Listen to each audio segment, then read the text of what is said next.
ഗുരുതര ലൈംഗിക അക്രമങ്ങൾ സംബന്ധിച്ച വെളിപ്പെടുത്തലുകൾ ഉണ്ടായിട്ടും ഹേമ കമ്മിറ്റി റിപ്പോർട്ടിൽ സർക്കാർ അടയിരുന്നത് 4.5 വർഷം. സ്വമേധയാ കേസെടുക്കാവുന്ന ലൈംഗിക കുറ്റകൃത്യങ്ങളാണ് സർക്കാർ കണ്ടില്ലെന്ന് നടിച്ചത്.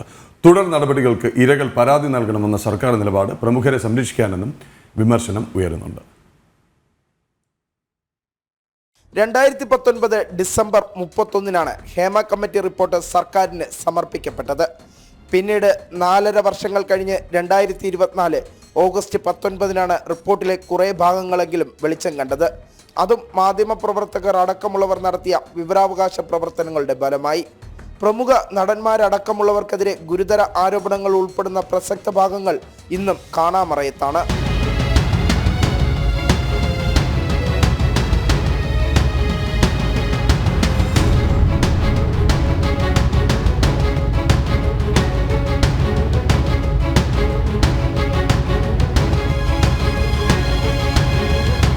സ്ത്രീ സുരക്ഷയ്ക്ക് വലിയ പ്രാധാന്യം നൽകുന്നുവെന്ന് അവകാശപ്പെടുന്ന പിണറായി സർക്കാർ 4.5 വർഷം റിപ്പോർട്ട് പൂഴ്ത്തിയതെന്തിനെന്ന് ചോദിക്കാതെ വയ്യ. ലൈംഗികാതിക്രമ ക്രിമിനൽ കുറ്റകൃത്യങ്ങളുണ്ടെന്ന അറിവ് കിട്ടിയാൽ FIR ഫയൽ ചെയ്ത് അന്വേഷണം ആരംഭിക്കേണ്ടത് ആഭ്യന്തര വകുപ്പിന്റെ ഉത്തരവാദിത്വമാണ്.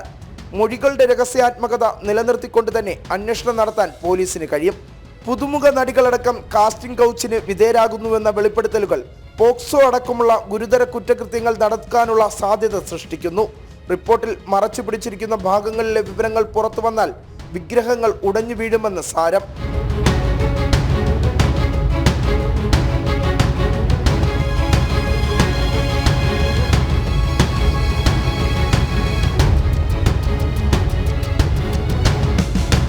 പുറത്തു വന്ന വിവരങ്ങളിൽ നിന്ന് തന്നെ സിനിമാ മേഖലയിൽ ഗുരുതര ലൈംഗിക അതിക്രമങ്ങൾ പതിവെന്ന് വ്യക്തം. ഹോട്ടൽ മുറിയുടെ വാതിൽ മുട്ടുന്ന നടന്മാരും കിടക്ക പങ്കിടാൻ നിർബന്ധിക്കുന്ന സംവിധായകരും പ്രൊഡ്യൂസർമാരും ചൂഷണത്തിന് ശ്രമിച്ചയാളെ ആലിംഗനം ചെയ്യുന്ന സീനിന് 17 റീടേക്കുകൾ, പരാതിപ്പെട്ടാൽ ബലാത്സംഗ ഭീഷണി, നടി ആക്രമിക്കപ്പെട്ടത് ഒറ്റപ്പെട്ട സംഭവമല്ലെന്ന വെളിപ്പെടുത്തൽ. സർക്കാർ മൗനം പാലിച്ചിരിക്കുന്നത് നിസ്സാര കാര്യങ്ങളിലല്ലെന്ന് വ്യക്തം. ചന്ദ്രനെ പോലെ തിളക്കമല്ലാത്ത താരങ്ങളുടെ മുഖം മൂടികൾ പിച്ചി ചീന്തപ്പെടാൻ വൈകുന്നതിന് കാരണം കേരളം ഭരിക്കുന്ന സർക്കാർ തന്നെയാണെന്ന് നിസ്സംശയം പറയാം. വിവിനീഷ്, ജനം, തിരുവനന്തപുരം. 4.5 വർഷം അല്ലേ? ഈ റിപ്പോർട്ട് ഈ കമ്മിറ്റി നിയോഗിച്ചത് എന്തിനാണ്? ഈ കമ്മിറ്റിയുടെ ഉദ്ദേശ ലക്ഷ്യങ്ങൾ എന്താണ്? കമ്മിറ്റി റിപ്പോർട്ട് കിട്ടിക്കഴിഞ്ഞാൽ എടുക്കേണ്ട നടപടികൾ എന്താണ്? ഇതൊന്നും അറിഞ്ഞുകൂടാത്തവർ അല്ല ഭരണത്തിലിരിക്കുന്നത്. പക്ഷേ 2019 4.5 വർഷം എന്ന് പറയുമ്പോൾ നമ്മൾ ആ ഒരു വർഷം കൃത്യമായിട്ട് പറയണം. നടിയെ ആക്രമിച്ചതിന് ശേഷമാണ് ഈ ഒരു പ്രോസസ്സിലേക്ക് കടന്നതും 2019 ഹേമ കമ്മിറ്റി റിപ്പോർട്ട് സമർപ്പിക്കുകയും ചെയ്തു. അവിടെയാണ് നമ്മൾ ഈ പറയേണ്ടത് ഇത്രയും കാലം എന്തുകൊണ്ട് പൂഴ്ത്തി വച്ചു എന്നുള്ളൊരു കാര്യം. ഏറ്റവും ഒടുവിൽ പോലും എങ്ങനെ പുറത്ത് വിടാതിരിക്കാം എന്നുള്ള മാർഗങ്ങൾ തേടുകയായിരുന്നു സർക്കാർ. ഏറ്റവും ഒടുവിൽ നടി രഞ്ജിനി ഒരു കേസ് കൊടുത്തു, അത് സിംഗിൾ ബെഞ്ച് തള്ളി, അപ്പോഴും പുറത്തു വിട്ടില്ല. അപ്പം ഡിവിഷൻ ബെഞ്ചിൽ അപ്പീൽ പോയി, അതിൻ്റെ വിധി വരട്ടെ എന്ന് കരുതി കാത്തിരിക്കുകയായിരുന്നു. എന്തായാലും തിരുവനന്തപുരം ബ്യൂറോ ചീഫ് വിനീഷ് ചേരുന്നുണ്ട് നമ്മളോടൊപ്പം. വിനീഷ്, ഞങ്ങളിവിടെ പറഞ്ഞത് വിനീഷ് കേട്ടു എന്ന് കരുതുന്നു. ഏതായാലും എങ്ങനെ ഈ റിപ്പോർട്ട് പുറത്തുവിടാതിരിക്കാം, എങ്ങനെ ഇതിന്മേൽ നടപടി എടുക്കാതിരിക്കാം? തൊട്ടു മുമ്പ് വിനീഷ് തന്നെ തയ്യാറാക്കിയ പാക്കേജിൽ പറയുന്ന പ്രകാരമാണെന്നുണ്ടെങ്കിൽ സ്വമേധയാ കേസെടുക്കാവുന്ന ധാരാളം ആരോപണങ്ങൾ ഇതിലുണ്ട്. ഇതിനെല്ലാം ഒടുവിൽ ചെയ്തത് എന്താണ്? പേരുകളെല്ലാം മറച്ചു വെച്ചിട്ട് ഒരു റിപ്പോർട്ട് പുറത്തുവിടുന്നു. ഒരു പ്രമുഖ 15-അംഗ സംഘം, മാഫിയ, പവർ ഗ്രൂപ്പ്, ഇതൊക്കെ പറയുന്നു. സമൂഹ മാധ്യമങ്ങളിൽ തുടർച്ചയായിട്ട് വരുന്ന ഒരു ചോദ്യം, അതുകൂടി ഞാൻ വിനീഷിന്റെ മുന്നിൽ വയ്ക്കുകയാണ്. ഇരകളുടെ പേര്, വ്യക്തിത്വം, ഐഡന്റിറ്റി, ചിത്രം, കുടുംബ പശ്ചാത്തലം, ഇരയെ തിരിച്ചറിയാവുന്ന അല്ലെങ്കിൽ അതിജീവിതയെ തിരിച്ചറിയാവുന്ന ഒരുവിധ വിവരങ്ങളും പുറത്തുവിടരുത്. അത് മാധ്യമങ്ങളടക്കം പാലിക്കുന്ന ഒരു ധർമ്മമാണ്. ഇവിടെ വേട്ടക്കാരുടെ പേരുകൾ എന്തിനു മറച്ചു വെച്ചു?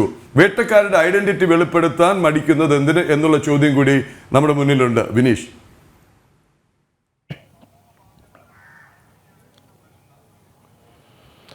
തീർച്ചയായിട്ടും പ്രദീപുള്ള, രജനി, ഗുഡ് മോർണിംഗ്. വളരെ കഴിഞ്ഞ ദിവസം തന്നെ ജനങ്ങളെല്ലാവരും വളരെ ആകാംക്ഷയോടുകൂടി കാത്തിരുന്ന റിപ്പോർട്ടായിരുന്നു ഹേമ കമ്മീഷൻ റിപ്പോർട്ട്. നമുക്ക് റിപ്പോർട്ടിന്റെ ആ ഒരു റിപ്പോർട്ട് പുറം ലോകത്തേക്ക് എത്തുന്ന സമയത്ത് നമുക്ക് മനസ്സിലാക്കാൻ സാധിക്കുന്നത് സിനിമാ ലോകത്ത് നമ്മൾ നേരത്തെയൊക്കെ എന്തൊക്കെയാണോ കേട്ടിരുന്നത് അതിന് സമാനമായ സംഭവങ്ങൾ തുടർച്ചയായി നടക്കുന്നു എന്ന് തന്നെയാണ് ആ റിപ്പോർട്ടിൽ ഉടനീളം വ്യക്തമാക്കുന്നത്. നമുക്ക് മനസ്സിലാക്കേണ്ട ഒരു കാര്യം, 2019 ഡിസംബർ 31 തീയതിയാണ് ഈ റിപ്പോർട്ട് സംസ്ഥാന സർക്കാരിന്റെ കയ്യിലേക്ക് ഹേമ കമ്മിറ്റി കൈമാറുന്നത്. ഈ റിപ്പോർട്ട് കൈമാറുമ്പോൾ തന്നെ സർക്കാരിന് അല്ലെങ്കിൽ സാംസ്കാരിക വകുപ്പ് മന്ത്രിക്ക്, സിനിമാ മന്ത്രിക്ക് ഈ റിപ്പോർട്ട് കൃത്യമായി മനസ്സിലാക്കാൻ സാധിക്കും. അപ്പോൾ തന്നെ ഈ റിപ്പോർട്ടിന്മേൽ നടപടിയെടുക്കാനും സർക്കാരിന് അതിൻ്റെ തുടർ നടപടികളും FIR ഇട്ട് കേസ് രജിസ്റ്റർ ചെയ്ത് മുന്നോട്ട് പോകാനുള്ള സംവിധാനവുമുണ്ട്. വളരെ രഹസ്യാത്മകമായി, നേരത്തെ പ്രതിപ്ല സൂചിപ്പിച്ചതുപോലെ തന്നെ വളരെ രഹസ്യാത്മകമായി ഇരയുടെ പേര് പുറത്തു പറയാതെ തന്നെ ആരാണ് ഇതിൽ ഇത്തരത്തിലുള്ള ലൈംഗിക അതിക്രമങ്ങൾ നടത്തുന്നത്, ആ വ്യക്തിക്കെതിരെ കൃത്യമായ നടപടി പോലീസിന് എടുക്കാനുള്ള, സ്വമേധയാൽ കേസെടുക്കാനുള്ള അവകാശം സംസ്ഥാന സർക്കാരിനും സംസ്ഥാന പോലീസിനുമുണ്ട്. എന്തുകൊണ്ടാണ് സംസ്ഥാന സർക്കാരും പോലീസും ഇത്രയും കാലം ഈ റിപ്പോർട്ട് തലയുണയുടെ അടിയിൽ പൂഴ്ത്തി വച്ചിരുന്നത് എന്ന ചോദ്യമാണ് ഇപ്പോൾ പൊതുസമൂഹം ഉയർത്തുന്നത്.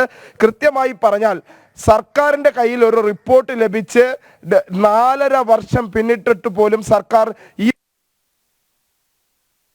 സ്വീകരിച്ചിട്ടില്ല. അത് സർക്കാരിന്റെ ഭാഗത്ത് നിന്ന് ഉണ്ടായിരിക്കുന്ന വീഴ്ചയാണ്. ലൈംഗിക അതിക്രമ കേസുകളിൽ സംസ്ഥാന സർക്കാരിന് പരാതികളില്ലാതെ തന്നെ സ്വമേധയാൽ കേസെടുക്കാം, പോലീസിന് സ്വമേധയാൽ കേസെടുക്കാമെന്ന നിയമം നിലനിൽക്കുകയാണ്. കഴിഞ്ഞ 4.5 വർഷം പല ആളുകളെയും സംരക്ഷിക്കാനായി, പല വ്യക്തിത്വങ്ങളെയും സംരക്ഷിക്കാനായി സംസ്ഥാന സർക്കാർ ഇത്തരം നിലപാടുകൾ സ്വീകരിച്ചിരിക്കുന്നു എന്നാണ് നമുക്ക് സർക്കാരിനെ വലിയ ആശയക്കുഴപ്പത്തിലാക്കും, സർക്കാരിനെ വലിയ വിവാദങ്ങളിലേക്ക് തള്ളിവിടും എന്ന കാര്യത്തിൽ സംശയമില്ല. നമുക്ക് മനസ്സിലാക്കാൻ സാധിക്കുന്നു. ആ റിപ്പോർട്ടിൽ, ഹേമ കമ്മിറ്റി റിപ്പോർട്ടിൽ പറയുന്നത് ഇത്തരത്തിലാണ്. എല്ലാ തെളിവുകളും നൽകുന്നത് ഓരോ സാക്ഷിമൊഴികളുടെ അടിസ്ഥാനത്തിലാണ്. ഈ ലൈംഗിക അതിക്രമ പരാതികളും ലൈംഗിക അതിക്രമം നടന്നു എന്ന സംബന്ധിച്ചുള്ള ഇരകളുടെ മൊഴികളുടെ അടിസ്ഥാനത്തിൽ തന്നെയാണ് ഇത്തരത്തിൽ റിപ്പോർട്ട് തയ്യാറാക്കിയിരിക്കുന്നത്, ഹേമ കമ്മിറ്റി റിപ്പോർട്ട്.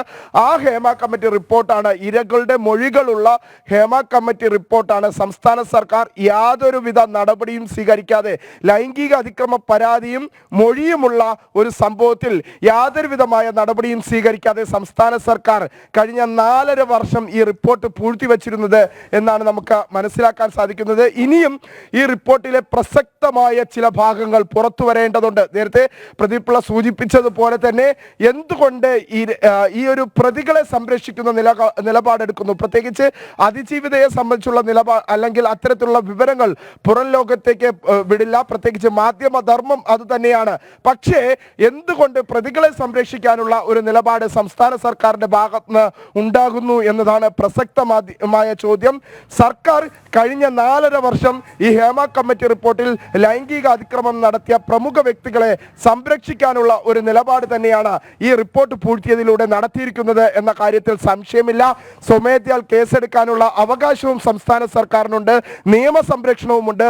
ഒപ്പം തന്നെ എടുത്തു പറയേണ്ടത്, വളരെ രഹസ്യാത്മകമായി ഇത്തരം റിപ്പോർട്ടുകൾ സമർപ്പിക്കുമ്പോൾ തന്നെ പോലീസിന് ഇതുമായി ബന്ധപ്പെട്ട കേസുകളുമായി മുന്നോട്ട് പോകാം, FIR രജിസ്റ്റർ ചെയ്ത് കേസുമായി മുന്നോട്ട് പോകാം. പക്ഷേ അത് പുറം ലോകത്തേക്ക് ഈ റിപ്പോർട്ട് പുറത്തുവിടണമെന്ന നിയമ സാധ്യതയില്ലാത്ത ഘട്ടം നിലനിന്നാൽ പോലും ഈ അതിജീവിതയ്ക്ക് വേണ്ടിയിട്ടുള്ള നിയമസംരക്ഷണം ഉറപ്പാക്കേണ്ടത് സംസ്ഥാന സർക്കാരിന്റെ കടമയാണ്. ആ കടമ സംസ്ഥാന സർക്കാർ നിർവഹിച്ചിട്ടില്ല എന്നാണ് നമുക്ക് എടുത്തു പറയാൻ സാധിക്കുക.